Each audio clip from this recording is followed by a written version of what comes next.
गिरने की भी एक हाथ होती है। मिस्टर साहबजादा, मेरा लॉकेट पाने के लिए मुझ पर हमला करवाना, अपने खुद के वकील पर। शर्म आनी चाहिए आपको। याद रखिए, ये मैं हरगिज बर्दाश्त नहीं करूंगी। मैं अब वो पुरानी गुनगुन नहीं हूँ जो चुप रहती थी। इस गुनगुन को दूसरों के साथ साथ खुद के लिए भी लड़ना आता है।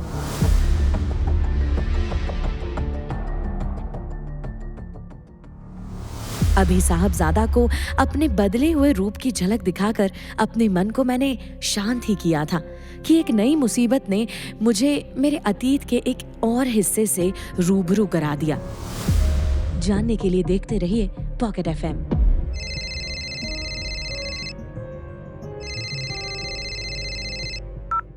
हेलो, हाँ, मैं गुनगुन माथुर बोल रही हूँ। कहाँ से बात कर रहे हैं आप? Police station? मुझे आना पड़ेगा? पर क्यों? Hello hello. आखिर पुलिस ने मुझे कॉल करके पुलिस स्टेशन क्यों बुलाया? यहाँ तो मुझे आए भी अभी सिर्फ कुछ ही दिन हुए थे।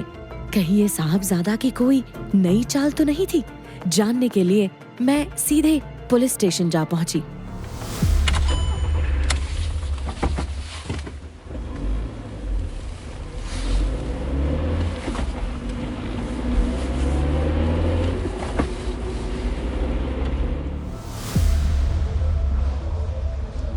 सर, मैं गुनगुन माथुर।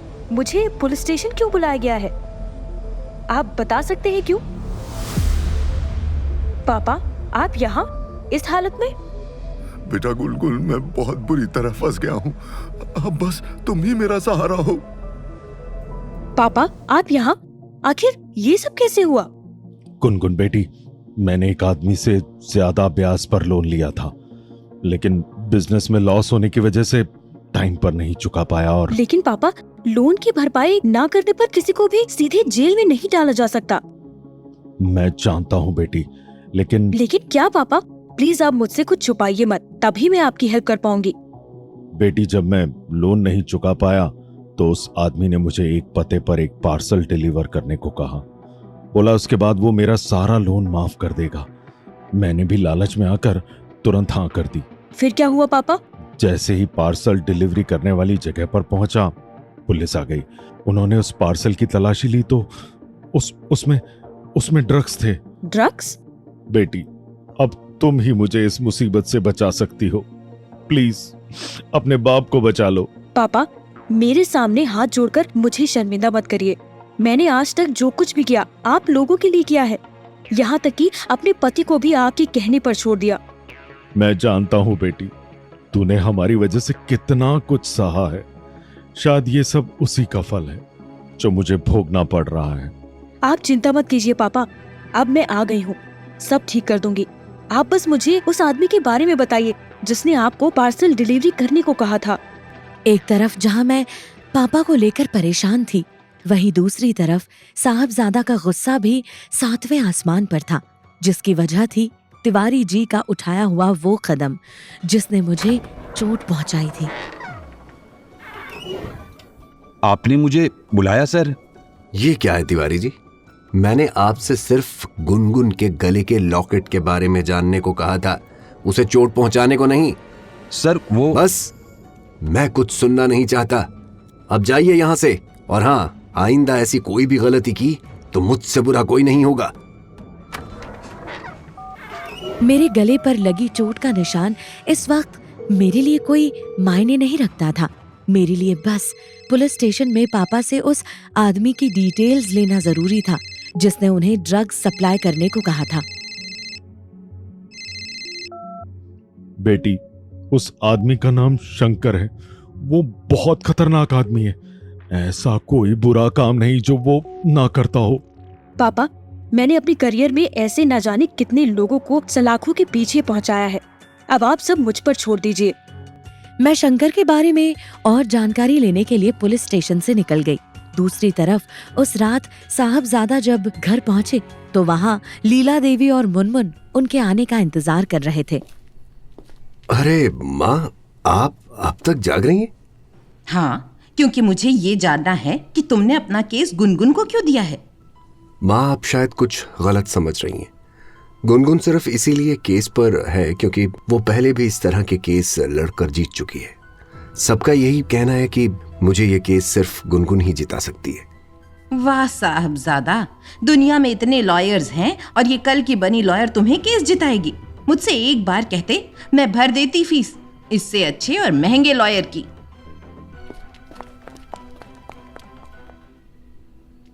बहुत मजा आता है ना तुम्हें इस तरह घर में तमाशा करने में?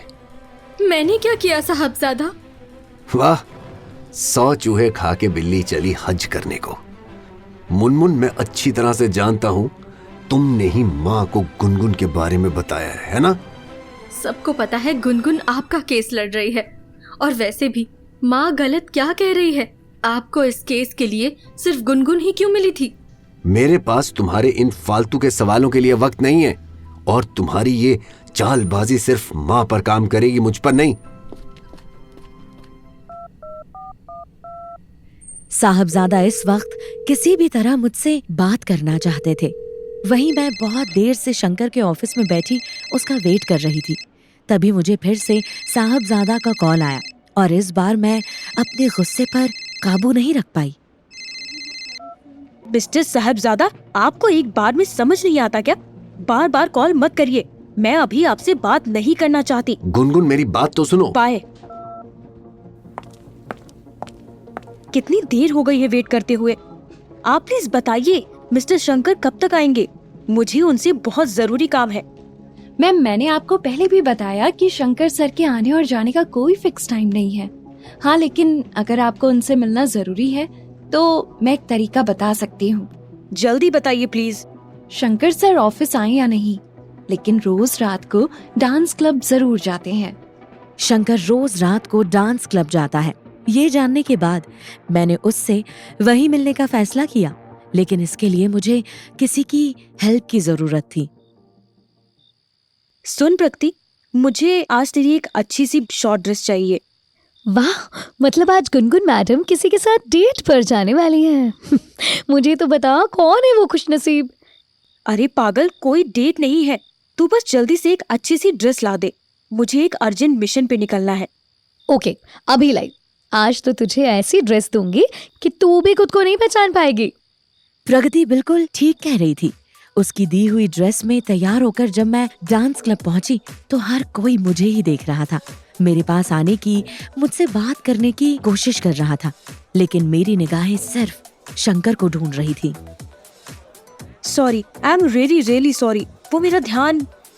तुम यहाँ कैसे? न जाने साहब मेरे बारे में क्या सोच रहे होंगे। गुनगुन, शांत हो जा। तू यहाँ साहब के सवालों का जवाब देने नहीं, बल्कि अपने पापा को फंसाने वाले शख्स को पकड़ने आई है। कुछ बोलोगी? एक्सक्यूज मी, आप किस हक से मुझसे ये सवाल कर रहे हैं? अब मैं आपकी बीवी नहीं हूँ जो आपको बता कर जाऊँ कि मैं कब, कहाँ और क्यों जा रही हूँ। So please. क्या तुम किसी बात का सीधा जवाब नहीं दे सकती? दिया था 5 साल पहले, सीधा सीधा ही जवाब दिया था, लेकिन तब शायद आपको मेरे जवाबों की कदर ही नहीं थी। और अब वक्त का खेल देखिए, मुझे अब आपको जवाब देने की कोई जरूरत ही नहीं बची। Now excuse me. साहब से ध्यान हटा गुनगुन। अपने परिवार से दूर रहने का जो दर्द तूने सहा है, वो दर्द तू अपने पापा को नहीं सहने दे सकती। Focus Gungun, focus. कितने चेहरे हैं तुम्हारे गुनगुन। उस दिन ऑफिस में कुछ और यहाँ। शायद पिछले जन्म में मैंने कुछ अच्छे कर्म किए होंगे जो आज मेरी किस्मत खुल गई। अच्छा, लेकिन अभी तो किस्मत के कई ताले खुलने बाकी हैं। एक तरफ मैं शंकर को अपनी बातों के जाल में फंसाने की कोशिश कर रही थी, वहीं दूसरी तरफ साहबजादा ये देखकर अपने गुस्से पे काबू नहीं कर पा रहे थे, इसलिए वो क्लब से बाहर निकल गए।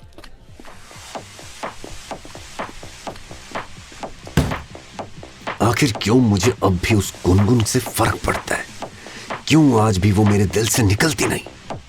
साहबजादा के इस सवाल का जवाब ना उन्हें पता था और ना मुझे। शायद तकदीर ही इसका सही जवाब दे सकती थी, लेकिन अभी मेरा पूरा ध्यान सिर्फ शंकर पर था। क्या इस नाचीज को इतनी खूबसूरत लड़की के साथ एक डांस करने का मौका मिलेगा? जरूर। कहीं साहबजादा ने मुझे इस तरह शंकर के साथ डांस करते देख लिया तो? लगता है प्लान बी का टाइम आ गया है। आप ठीक तो है ना? शायद हल्की सी मोच आ गई है। आप टेंशन मत लीजिए, इस होटल में मेरा एक रूम ऑलरेडी बुक्ड है, वहां चलकर थोड़ा आराम कर लीजिए। सुनो, अभी जो लड़की स्टेबल पर बैठी थी वो कहाँ गई? सर, वो मैडम तो उनके साथ बैठे आदमी के साथ होटल रूम की तरफ गई हैं। जरूर गुनगुन ये सब मुझे सताने के लिए कर रही है। मैंने सोचा भी नहीं था कि गुनगुन इस हद तक गिर सकती है। उस वक्त साहबजादा के चेहरे पर मेरे लिए नफरत साफ झलक रही थी और इधर मैं शंकर के साथ रूम में आ चुकी थी और अब मुझे शंकर से वो बातें निकलवानी थी जो पापा को छुड़ाने में मेरे काम आने वाली थी। देखिए अगला एपिसोड सिर्फ पॉकेट FM के YouTube चैनल पर।